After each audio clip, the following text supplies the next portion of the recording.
Alright, today again we're going to be working on going through Romans, and we are going to be reading the second part of Romans 1.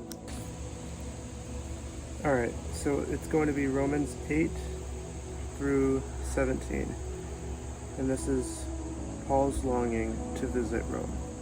First, I thank the Lord through Jesus Christ for all of you, because your faith is being reported all over the world.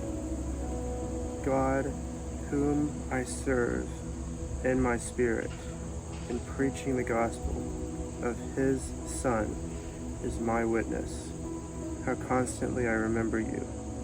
In my prayers at all times I pray that now at last, by God's will, the way may be opened for me to come to you.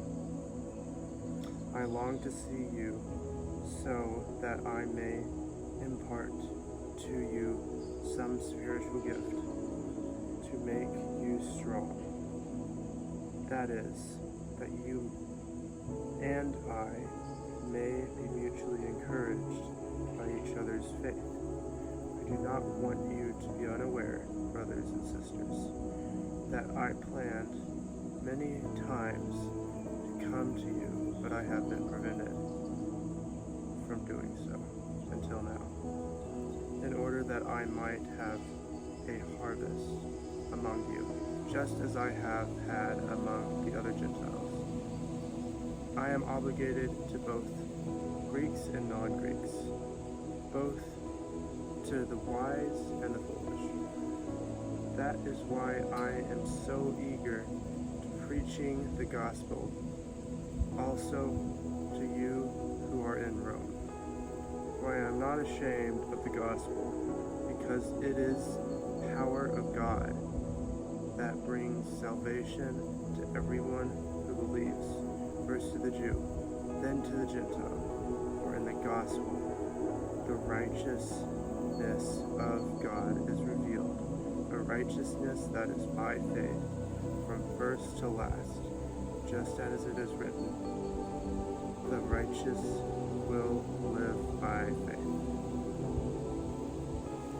So, we're hearing again in this, like in yesterday, we were talking about that Jesus is allowing anyone to go into heaven. And in the end of that, it says, anyone who is righteous by faith. It is by faith that you are righteous. And he's trying to see, and he can't wait to see what everyone can do in the situation of Rome. And they are so on fire for Jesus. They are on fire for Jesus for what they believe. And what they believe is that God and Jesus are one, and that he saved them from their sins. And what Paul is trying to reach to them is that this is by your faith that you are righteous. And even though you might be foolish and that you might be lost, they know that God is there to help them. And they know that God will help them through anything they need, anything they're going through, anything they have been or has done that is wrong, that is unjust, that is unrighteous. So, as I hear this verse, I always like going back to, as I hear this passage in my life, I have to remind myself that God is faithful in my life and that I can be faithful to him as well. And in these things that he's saying in this is that he is so ready for what they are doing and what they are going to achieve. And Rome is the foundation of the Catholic Church, and in the situation here, he is trying to start a good foundation for the people of Rome to start the Church of Rome. this is by being faithful to God and His plans for them and what He wants to see in their life, and that He wants them to prosper in their missions in Rome, starting the church. And He just is so excited for them. And I'm excited for anyone who wants to choose God today.